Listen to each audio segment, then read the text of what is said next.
So welcome, Audra. Thank you. Thank you for having me here. I'm so excited to be here with you. I know, and I'm excited to chat with you again. So I recorded with you for your podcast just recently, and I think that's coming out soon. And then we decided, oh, I've got to get you back on my podcast. And I love your energy. So thank you for joining us. And thank you for having me here and inviting me to your show. I loved talking to you on mine, loved your energy and what you're doing and putting out in the world. And I just like being here with you. Well, thank you very much. I'm just talking, said to you before we started, I've just had COVID and my energy is about 50%. So I'm going to try and amp it up just for this, but we'll see how we go. Well, because your energy is like 200 compared to normal people, I think we're in good shape. Well, let's give it a bash anyway. Oh, geez, I tell you what, it's funny. Knocked me off my bloody feet this time. But anyway, that's life. I went to Bali. I had a fantastic time, and the punishment was you can't have a good time without getting sick. So we might just screw you over when you get back. But anyway, I'll keep focusing on the good time I had. Oh dear. So you're in California, and are you in Los Angeles or No, I'm in Arizona. I'm in Arizona. Arizona? Oh, Yeah, I'm in Arizona and I'm in a suburb of Phoenix. ah. So see, I made an assumption there because I went Pacific time and I just went California. So you know what happens when you make assumptions, don't you? Things turn to shit. But you know what? It's okay. And the reason why is because Arizona is one of those weird places that doesn't do daylight savings time. That's So we right. never change. So half the year we're with California and the other half of the year we're with Colorado. So So there's it's an easy three mistake to. three states that don't do daylight savings: Hawaii, Arizona, and is it Alabama or I think something? I think it's Indiana or something like that. Indiana. Oh yeah, it's one of those. Yeah. So how Yeah, annoying, both for you and for the rest of America. Trying to Hawaii, I suppose, is completely different, but they we're don't care. probably going to move back into daylight savings. Oh, geez, I actually don't know, but it's soon in the next few weeks. So I've got a few Yeah. podcasts guests booked in from America. I'm gonna have to double check on my times. I'll be waiting for them, or they'll be disappeared, whatever. But now in Arizona, so it actually doesn't matter where the hell you are. You're from the US, and you're doing some great stuff over there. So you got this corporate life, that you live, but on the side, um, you've got the Women in the Arena podcast. Why did you start? No, tell us what that is. Tell us about it first. Um, Truthfully, it's my rebellion, if you want to know the truth of what it is. And what it is I have created a platform where I interview badass women from all over the world where they get to share their story of what they're doing that makes them such incredible individuals and what they're putting out into the world. And some of these women you've heard of, and some of them you haven't, but they're doing big things, small things, and all things in between in in their little parts of the planet to make it a better place. And it's remarkable of what these women are doing. And they all say the same thing. And they all say, why do you want to interview me? I'm nothing special. And it's stunning after you hear their stories because every single one of them are absolutely special. They're doing Mm. shocking things to change the world just a little bit. And it's amazing. I was going to ask you that, like as you were describing it, these badass women that are just ordinary women. The question popped up in my head, and you answered it, but I've still got another question on that. Is do these women think they're doing special things? I mean, because I know for me, people say, I want you to talk about stuff, and I say, well, and they say, wow, it's fantastic what you're doing, and I say, but it's just normal. Like I just see it as normal. And so I can understand why they say that, because I say exactly the same thing. So then you've answered that question. So then the subsequent question that sort of rolls off that is, and I know you're not an expert on this, and no one probably knows the answer, but why? Why is it that, because if it was a man, and I'm not being sexist, but we know that men are far more comfortable to sprout their confidence about what they're doing. A man would probably say, "Oh yeah, blah blah blah," but women just say, "Well, I'm just not. I'm just doing what anybody would do." What? Why do you think that is? I think we're culturally designed to do that. I think that we have been trained to feel like we're nothing special, which is Mm, bizarre because we're absolutely something special. mm, And we're literally the creators of mankind, whether you give birth or not. yep. We literally bring forth, we give birth to mankind in many different forms. Many different forms. Like I said, whether you physically give birth or not, we give birth to ideas, we give birth to communities, you gave birth to three incredible organizations that you didn't think were special, but are absolutely extraordinarily special. And but we've culturally been brainwashed to think that they weren't. Mm, And maybe it's to keep us in line. I don't know. I don't have answers for that. I can tell you how I feel. I was culturally trained to mm, think that it's never enough, or it's never good enough. mm, And I think that it's been inherited. I don't think it was done on purpose. I don't think I necessarily was inherited from my mother or my grandmother on purpose. I think that they passed that down subconsciously because that's what they were told. mm, I think that it's our job to break that generational curse. mm. Yeah, I agree. I'm worried about the next generation though, because like half of them are, and I talk about this a lot. Half of them are go-getters, world changers, and I'm not sitting on not sitting my hands. There's so much that needs to be done. I want to do it, and then the other half's just like, I don't care. Do you, and I struggle continually to understand what this gap is, and I can understand because of climate change. I can understand because of the way that the state of the world, that it's kind of like, well, why would I bother? It's too big for me. I get that, but gee, I like the thought of the next generation really taking charge and in a better way than we did, and saying, well, here's the planet. It's been left to us in a shitty state, and if we sit around waiting for the older generation to change it, they're not going to, because they've already had their parties. And so now we'll step up. That's what my hope is. I might have this completely naive hope about what the world should be or could be, but I hope for that. Yeah. I think that the younger generations feel so much more than we have as Gen X because we gave them permission to feel more. Mm, I was never given permission to feel so much out loud.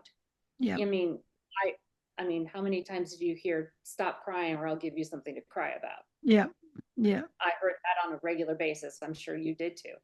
I yeah, mean, we weren't allowed to express emotion. That wasn't something that was encouraged. yeah. And when my children came around, we talked about how do you feel? What are your emotions? And so these kids feel a whole lot, and we talk about emotions out loud a lot. Mm, So I think that one of the reasons why they are trying to be socially responsible is because they feel so much more mm, than than what we were allowed to feel and or express. And I actually should take that back and say I don't know that we necessarily didn't feel it. We just didn't know what to do with it. yeah, yeah.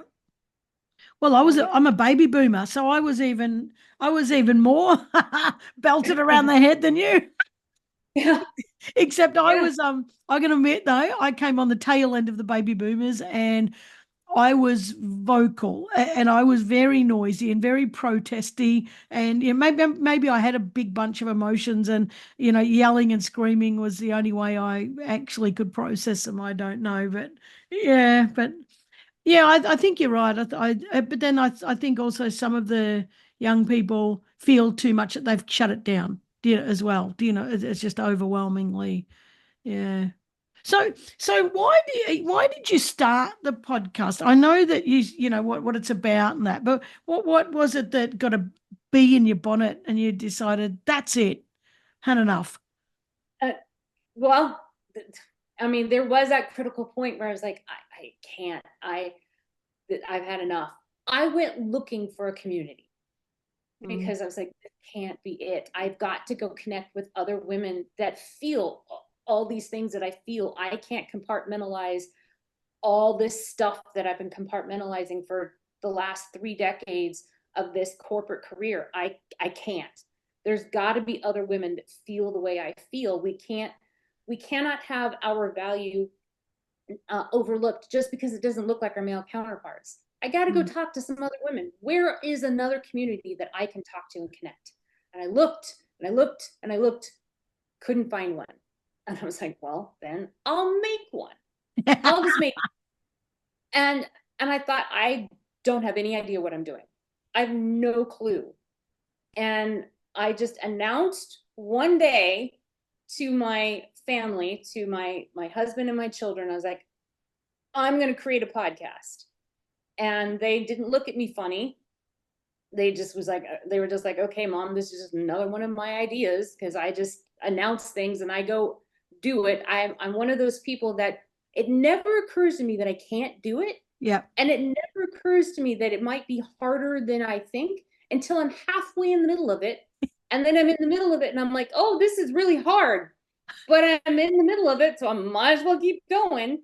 So I announced I'm gonna do a podcast. And my husband asked me one question. He was like, do you know how to do a podcast? And I was like, no, but we have kids and they can figure it out. So my son, who was 23 at the time, he was like, Mom, give me an hour. He went up to his room and then he came back down. He's like, I figured it out. I'm like, okay. So he figured out how to put together a podcast.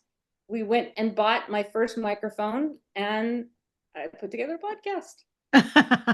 I love that you're saying, do you know how? No, but by the time I was halfway through it, I was like, well, this is harder than this is harder than it is. But also you were saying you never stop to think I can't do it, do you know? And I think I'm the same as you, and I just think, well, there's got to be a way. Other people do it, therefore I can. But Yeah. never stop to think about all the difficult bits. We always look at the big picture and it's, oh, that looks bloody awesome, and then it's like, oh shit, now I'm in the trenches digging dirt. I wasn't expecting this bit, even though we should expect it because it's there. You said something really interesting in that. You said, I want to find other people that feel the way I feel, and you touched on it a bit. But how did you feel? Like, what was the real deep Oh, feeling? I was tired. I was tired and I was frustrated. I, I was tired of not being acknowledged for the amazing awesomeness that I was doing Hmm. just because it didn't look like what my male counterparts were doing. I was tired of my female colleagues being glossed over just because it didn't look like our male colleagues. I was tired of having to outwork my male counterparts because I had to, just because I was female. I was tired of them failing forward. That one's super frustrating that they get to fail forward, but I don't. I never get the luxury of failing. I always have to succeed. There is no room for failure for females. Mm. There just isn't. And I mean, there's a whole litany of things. I always have to be over prepared. I can't go in and wing it. There is no winging it. I mean, there's just, and when I travel for business, no one asks my male counterparts, who's home with the kids? Yeah. No one. Yeah. No one asks that. And it's exhausting. And it's over and over and over again. Mm. I'm not allowed to complain about any of that. Do you Ever. do you think that you know, this always trying to prove ourselves, like it's exhausting, you know, for women to in a corporate space.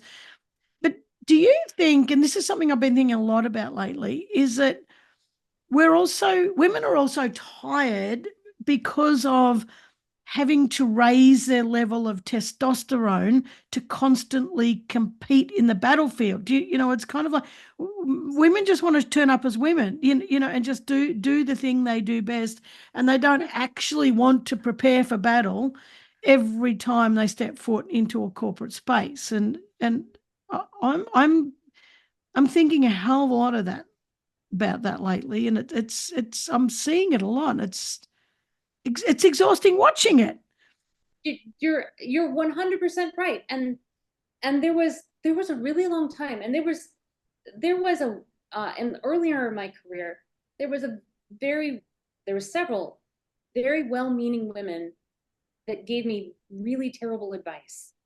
And they said that if you want to be taken seriously, you need to try and assimilate, meaning don't bring attention to your femaleness.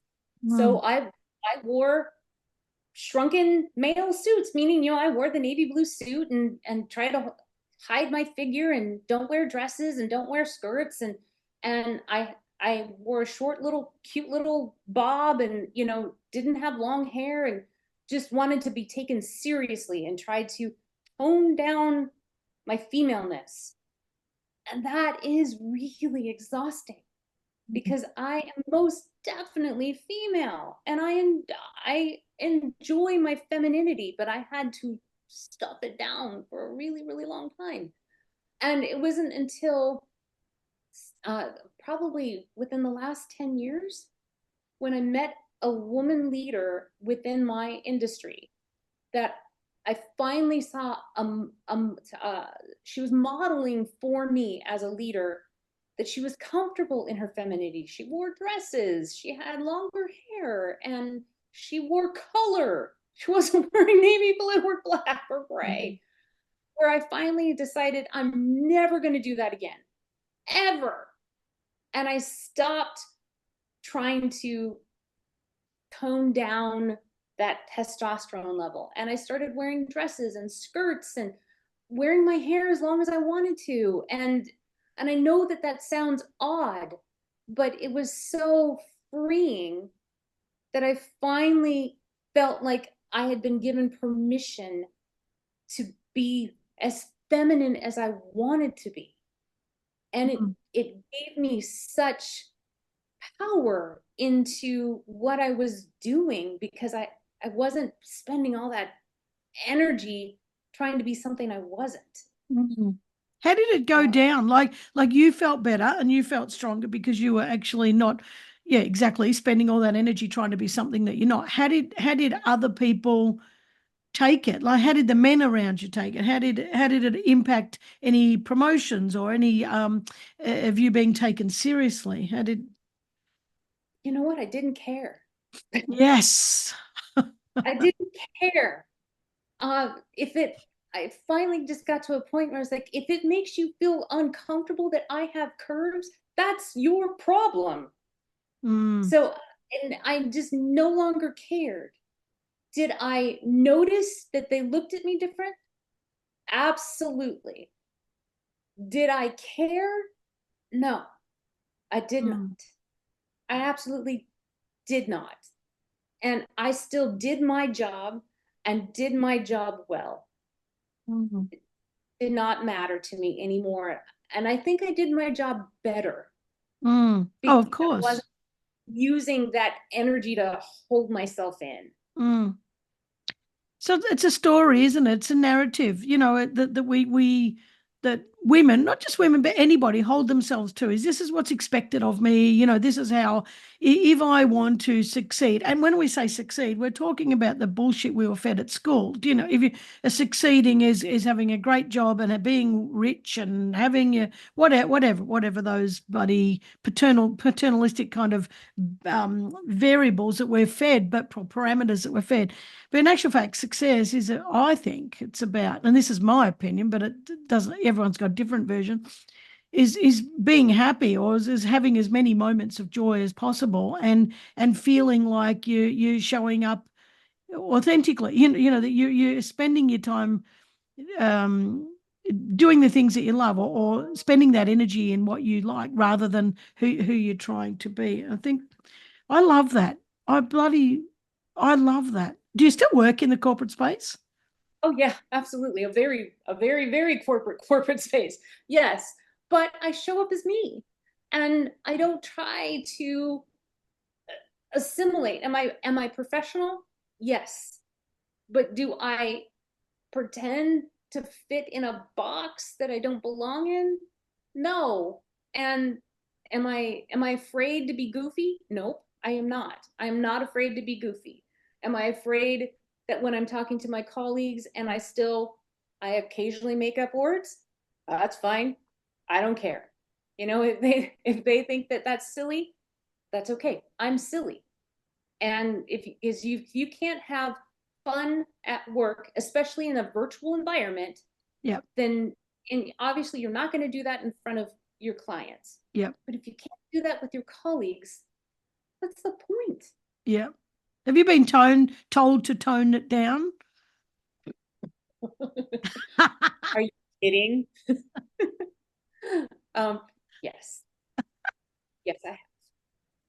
I love it. And do you, or do you just think fuck off? Well, I will say that in a professional manner. Ah! I will say I will conduct myself in an appropriate manner for whatever the situation calls for. And Do you regret it? Do you regret all those years of wasted energy? Just wearing that mask and the suffocation of wearing that mask? I wish I can't regret it because I didn't know any better. Yeah, I wish I had learned faster. yeah. I wish that I had felt more comfortable in my own skin faster. I just didn't know. Mm, You know, I wish that I had been taught sooner, but mm, I can't spend time on regret mm. because that also will waste energy and I don't want to waste any more energy. Yeah, good point.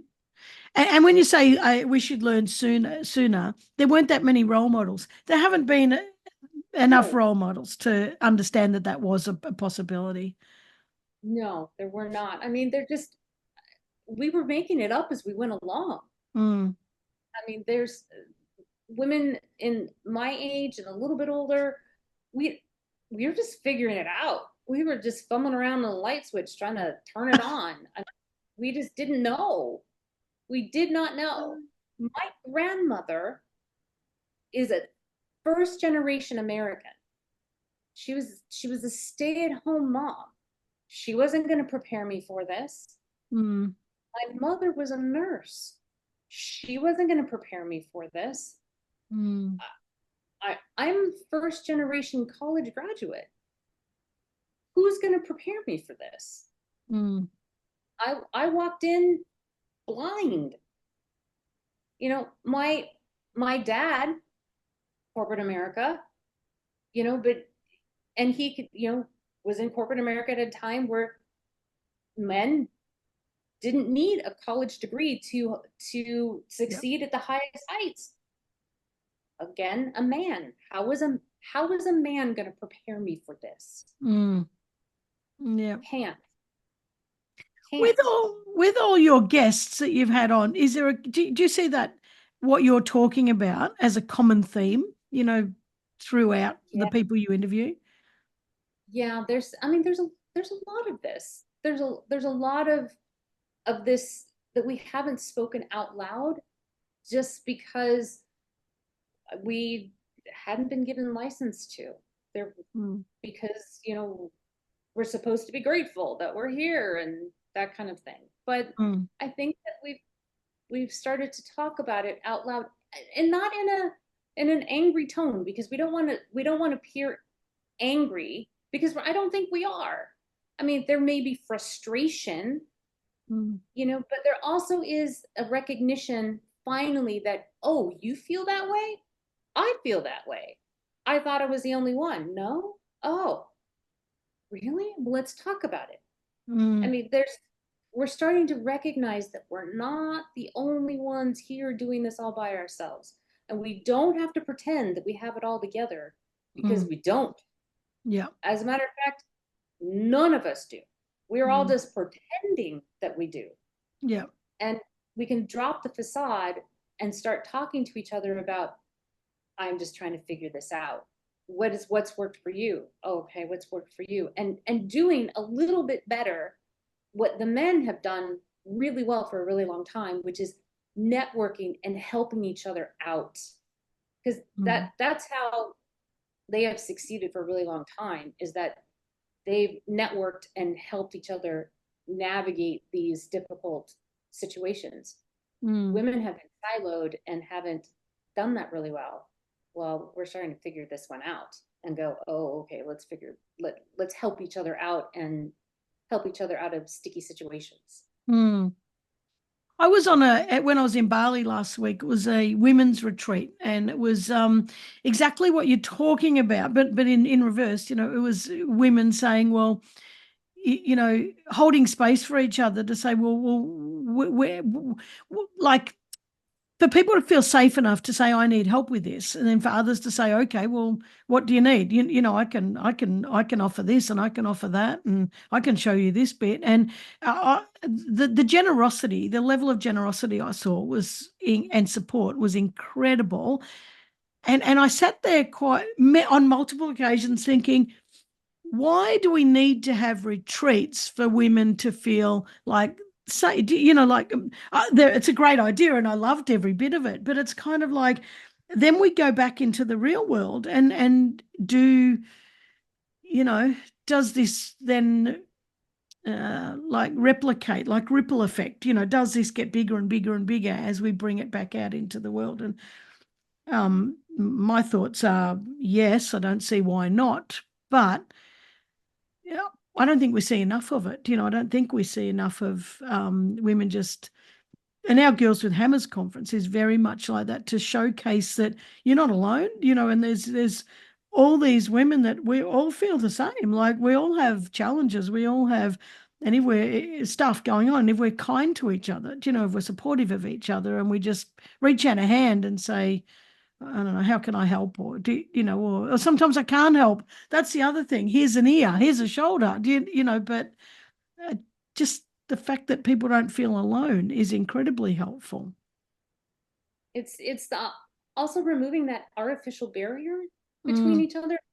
That whole narrative of women are catty towards each other, or they're competitive towards each other. That came from that there's space for only one. Like it's a pie, and there's only a finite number of slices, and so you have to fight each other for that one slice. That's wrong. That's false. That is not an accurate statement. The truth is that there's room for a lot of us. As a matter of fact, there's room for all of us. All you got to do is scoot over and make room for those who want to join you. Yeah. And so that narrative of cattiness and being competitive with each other, that all goes away. Yeah. And being proactive with the women around you helps be the antidote to all of that. Yeah. Do it on purpose. I actually reach out to my female colleagues all the time. How are you doing? Do you need anything? Can I help you with that? What is it that you need? I actually, with my direct colleagues that I work with right now, I set up a monthly, we call it the girls happy hour, 30 minutes. And then we're virtual, we're all over the country. And we talk about whatever we need. What is it you need? How can I support you? That's Do fabulous. you need anything? Do you need nothing? Do you just want to hang out? Do you need a cocktail? 30 minutes of cocktail, here we are. That's what I do. Love that. I love that so much. I don't understand competitiveness. If I don't have a competitive bone in my body, and I will walk away before I'll compete. I just I hate it. I used to play sport, but I just don't. I don't care to compete, and I have people around me who would say that's stupid. You got to fight for your, but I don't want to fight, and I don't want to, especially against other women. It's just I think that's a shitty place. What is? I'm curious because you touched on it before about your femininity. And I'm asking a lot of people this at the moment. What's your definition of feminine power? Like how when someone's in their feminine power, what does that look like? Love this question because I think it's a fluid answer. And the reason why I say that is because it changes depending on what you need it for. I'll give you an example. In a couple of weeks, I'm actually going to a conference, an industry conference. And in my feminine power, I will be meeting with potential clients. And I will be wearing a dress and a skirt. And I will be in my feminine power because I will be feeling beautiful and confident in what I'm wearing. But I will be very businesslike, but still feeling beautiful and wonderful, but professional. That's feminine power. When my daughter got married, I felt I looked completely different, but I was in a beautiful, sexy dress. But I've had this very feminine power then too, but I was mother of the bride and I felt very feminine then too, but it was in a different way. When I'm quiet at home with my husband and we're cuddling and whatnot, different. It shifts Yeah. based on the situation. But I think that that's also the power of being a woman too, because we're constantly evolving. And the other thing that I've discovered is that feminine power shifts as we physically change. I mean, I think that motherhood changes you. Like your body is physically changing. I don't know if this is too much for your audience, but menopause changes you. Oh, that's not too much. Is that too much? Oh no, I bitch about that often. Okay. Menopause is a lot, but it is a physical change.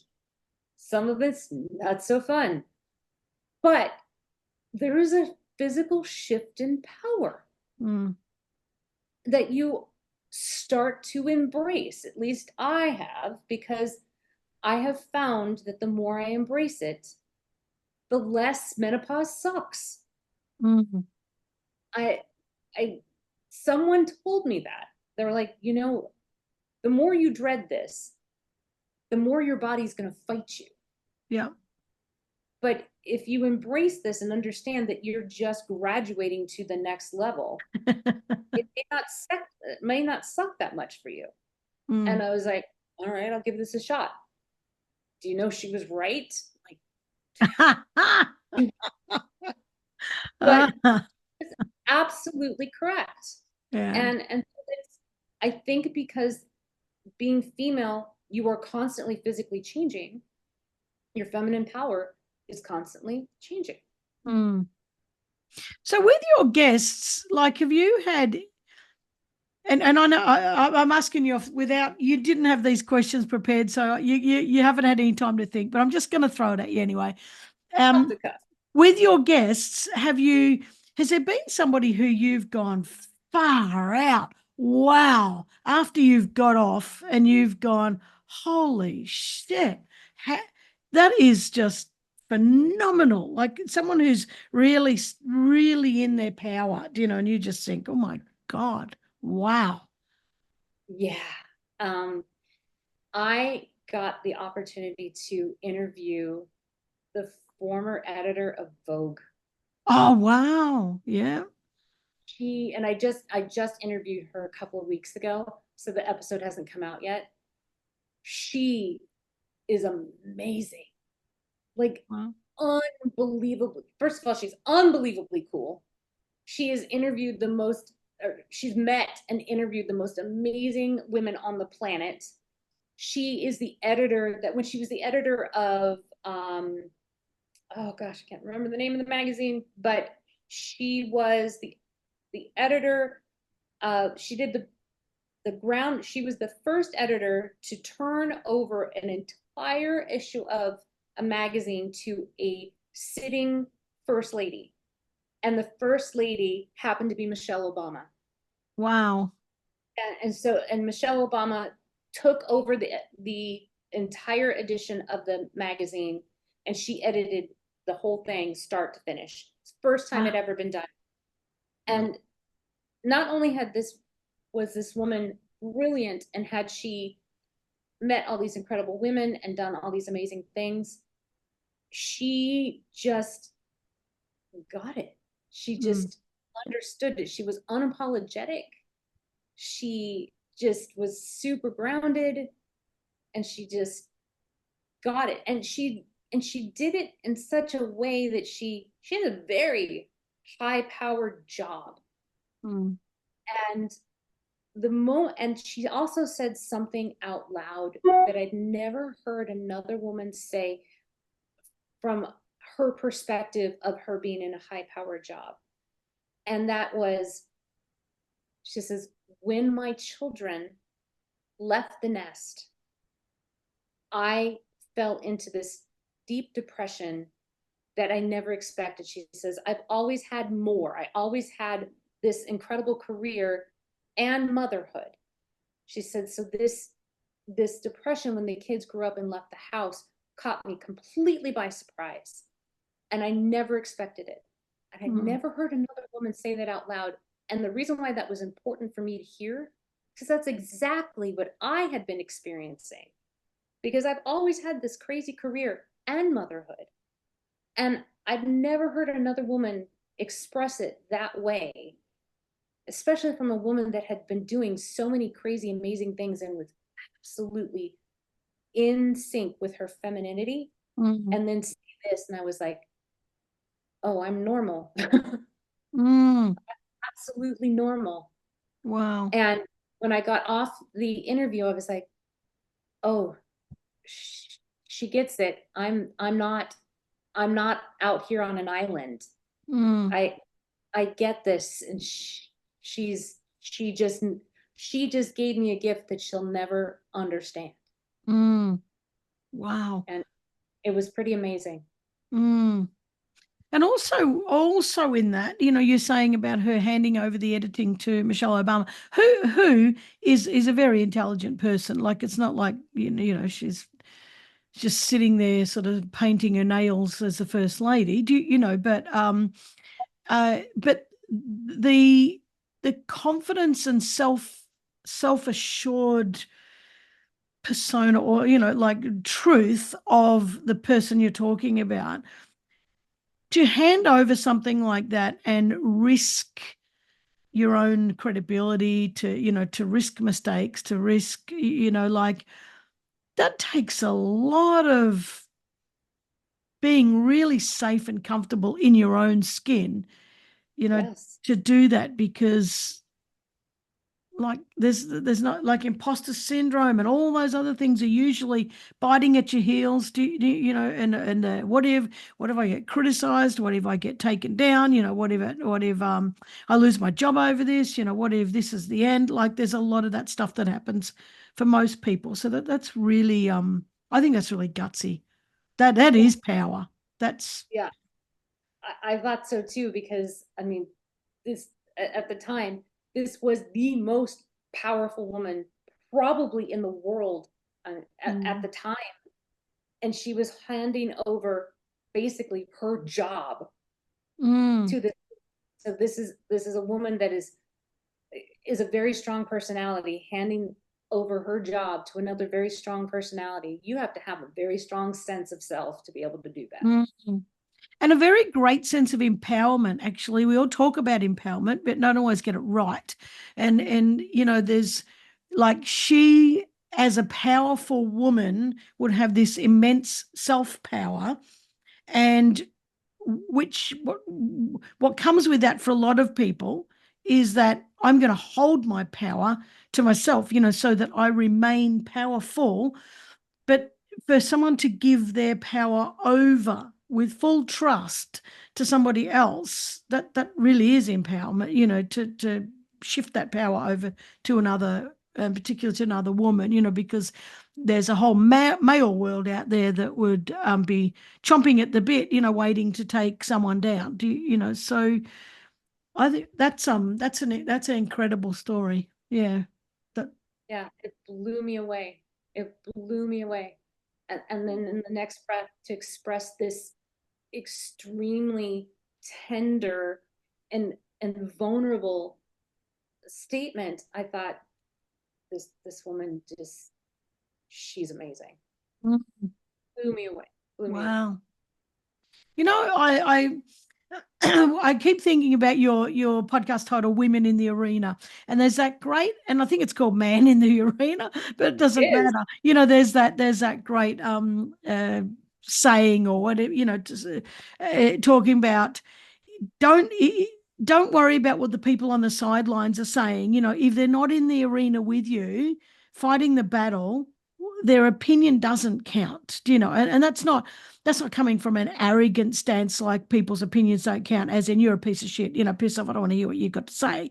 But it is kind of like, the same thing, never take constructive criticism from someone who's never constructed anything. Do like so there's so many good people in the arena that they're the ones, they are the role models, they are the ones we should all be saying, hey man, I'm in the arena with these amazing people. But we're constantly taken down we're constantly allowing ourselves to be taken down by all these people sitting around the edges, booing and hissing and throwing comments and throwing criticism. And it's kind of like you're saying at the very start of this interview, you spend so much time with a mask, spending so much energy deflecting and fighting off all this crap that is completely unimportant. And if we would only focus all our time on the arena, in the arena, and actually not fighting in the arena, but being a warrior, being fighting for right, that kind of stuff. Imagine the world if we could all just stand in our personal power, and use it for good, not power over others, but power of self, and what an incredible world we would have. All our little lights would be on and we'd be all shining brightly and staying in our own lane and just, like shining, letting our light sort of ooze over everywhere else, and light up other people's worlds. Wouldn't it be fabulous? It It would. would be an extraordinary place if all you did was put what you were born to do on this planet, that energy just in the little corner of the world that you live, if you just put that out into the world, just that in your little block, wherever you are, put that into the world, we would not have the problems that we have today. No, just shine your light. The problem is we are taught from a very young age, shut up, sit down and Mhm. shut up. Nobody wants to hear what you've got to say, that kind of stuff. And you're only ever praised, particularly at school, if you do what's expected of you, if you mimicking what you're told to think, not how to think. It's kind of like, and 2 + 2 equals 4. And if I say 5, it's like, sit down, shut up, it doesn't equal 5. We actually don't want to know your perspective, and we don't want to know how you're coming to that. Instead, it equals 4. Can you imagine if at school kids were saying, no, 2 + 2 equals 5, and the teacher actually saying, well, I think it's 4, but I'm interested in why you think it's 5. Can you just imagine? Like, clearly mathematics is just, it's bloody black and white, but just to understand another person's perspective and to understand how they came to something, we would have such a better world. We really would. Isn't that one of the most fascinating things about what we do when we get to interview other people? Get Yeah. to understand where they come from. I Yeah. mean, understand how they think and understand their story and their perspective.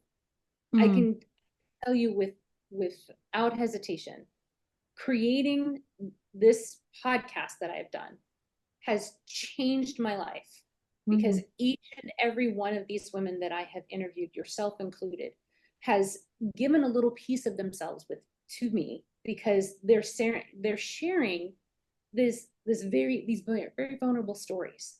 There's no way you can be changed you cannot be changed not having that exchange of energy. It's impossible. And so I've been doing it for 4 years. These women have changed my life because they shared a little bit of their light with me. Yep. It's remarkable. And so if everybody did that, you could light the world. It's funny, isn't it? Because I mean, I interview, all sexes. It doesn't matter. It doesn't matter to me. But I'm not focused on women. But I agree with what you're saying, because I get to the same. I get to talk to people all the time, and you wouldn't normally do that if you didn't. I love having a podcast because I get to speak to people like you, people that I just wouldn't normally meet. You're not going to just. I'm not going to run into you in the supermarket. And we're not going to stand there. Even if I do run into people in the supermarket, I don't want to stand there for an hour talking shit, but it's and that's terrible, isn't it? But to have this conversation, and it's you allocate the time, you allocate the investment, you just want to. I just want to hear another person's take on something. And if if you spend an hour with someone and you don't take something away, you're not listening. You're just not listening. And there's a great saying, actually, and I can't remember it exactly, but if you spend an hour with someone and you truly invest, I'm getting it wrong, but it's the right context, right. Then, and if you truly listen and truly invest, you can't help but love them. So, like, if you spend an hour with someone, you love them. And how great is that? We get to love all the time. We get to just love over and over and over. There's no way that without this platform, I would never get the chance to meet you. I live in Phoenix, Arizona. Yeah. You're in Australia. It's Tuesday there. It's Monday here. There's no way other than this medium that I get this opportunity. It's, like I said, it's life-changing. Yeah. Yeah, I agree. I so agree. What's your biggest hope for your biggest hope for women? Like, and I know that's just a very big question out of the blue. It's kind of like, okay, Karen, good. Throw something a little smaller at me, but no. Your biggest hope for women, like if you could just wave a magic wand and go, this is what I really hope, what would it be? Trust yourselves. Mm. Trust yourselves. Because you are so much more than you give yourself credit for. Trust yourselves. That's a hard one, isn't it? It is. Most people I work with and know don't back themselves. There's always that self-doubt sitting on their shoulder saying, yeah, what if you fail? Don't do that. Don't do that. Just keep your mouth shut. Don't speak up. Most people, in fact, I would say 99% of people I deal with have got that. And I have it sometimes. You probably have it sometimes. It sits there, and I think you and I are probably better at practiced at. And I'm not going to say because we're smarter, we're not smarter, we're not better, we're not more knowledgeable, we're not anything other than we've had more practice, than a lot of people at saying, no, I hear you, little voice. But for now, you can get yourself in that little jar and get in my cupboard because I need to do something today. But it's hard. It's It is hard. hard. I push myself. I do. Mm, I will say, is this a real fear, mm, or is this one that I've been conditioned to? yeah, yeah, And if it's a real fear, then I start weighing it out. But if it's yeah, a fear that I've been conditioned, then I just go for it. yeah. I have a little different way of doing it, but I love that. I have a big faith in the universe, and it's kind of like it kind of gets me off the hook a little bit. I always, if something's hard or something's saying don't or whatever, I say I'm going to give it a crack anyway. And if the universe doesn't want me to do it, it'll stop me. And then I'll be okay with that. That'll be fine. If it stops me, that's fine. I don't care. But I'm going to give it a crack because otherwise I won't know. And I can tell you I've failed. I have over and over and over and over and over. But it's kind of like, who cares? At least I gave it a crack. And I would, when you're talking about regrets, and that's a funny thing too, but I'd rather regret trying and than not trying. And the other thing about regret, Daniel Pink's got a great book called Regret, or so, I think it's called Regret, something like that. And he talks about regret being a load of bullshit anyway, because it's only imagination, because we regret, so we imagine an outcome that would have happened, but we actually don't know that would have been the outcome. Do you know? So we spend all this time in regret, worrying about what we missed out on or what could have happened, but we don't even know that would have happened. So it's kind of like this big waste of energy and waste of time. I think I've got that right. I'm close enough. I mean, it's this giant mind thing that's going on in ourselves. And funny enough, I saw this comedian just a couple of days ago, and they're like, mind is a funny thing, because your mind could feed you positive things Yeah. over and over and over. It has the ability Yeah. to feed you nothing but positive things. Mm. However, it also has the ability to feed you negative things over Mm. and over and over Yeah. again. Is that Yeah. the trick is, you have to find the way to control which one gets power. And Yeah. the comedian was like, basically, he was like, your mind is an asshole, is what it was saying. That was the trick, that was the joke, is that your mind is an asshole, because your mind could just give you nothing but lightness and goodness all day long, but it doesn't. No, that's right. And humans have got a negativity bias. It's so much easier. And that's only because we're better practiced at it. We're so well practiced at looking for the shit. That we're so quick and so good at it. We're like Wimbledon tennis players when it comes to looking for shit. Oh yeah. I mean, throw down our racket and have a temper tantrum on the court. Ah, God. Well, I think, the fact is we're all human, and it's always a battle. The truth is it's hard being a human, and yes, you can do better. Yes, you can look for better. Yes, you can, find ways to find moments of joy and all that kind of stuff. But being human it's a learning thing. We're never perfect. It can't be perfect. It is life, and I think we just got to understand that and look for moments of joy. I think that's all we can do. And anyway, well, I have absolutely loved this conversation. Now, where can people find you? I'm sure people are going to want to listen to these exceptional women. You can find me anywhere that you listen to podcasts. I mean, wherever your favorite is, Apple, Spotify, Amazon, wherever you listen to your podcast, that's where you can find me. Or if you don't listen to podcasts that way, I have a website, which is womeninthearena.net, and you can download podcasts there. Yep. Fantastic. All right. Well, I'm going to put that link in the show note. I think you've also got an Instagram page and a Facebook page too. So I'll put, Yep, yeah. I have Instagram page, Facebook page, Instagram, all of that. I even have a YouTube channel because it distributes it to YouTube as well if you prefer to listen to your podcast on YouTube. So wherever you'd like. And if you want to talk to me, if you want to be on the show, please reach out to me because I'm always interested in talking to more people.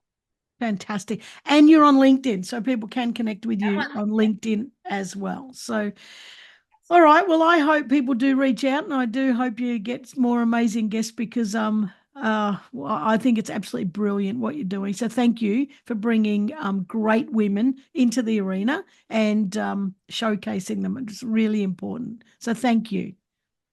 Thank you. Thank you for doing the work that you do. Let's see if we can get Girls with Hammers to the US. Yeah, I know. We've got to work on that in the future. That would be a fun time. Uh, I can bring lots of arena women to Girls with Hammers in the US. That would be a fun time. It would be a riot. I hope you wouldn't expect shy women because oh no, I don't know any. No, I reckon we keep thinking on that because I reckon it'll be fantastic. All right, I better go, but thank you so very much, and look forward to chatting again soon. Yes, thank you so much, and thank you all for letting me be here. My pleasure. Thank you. See ya.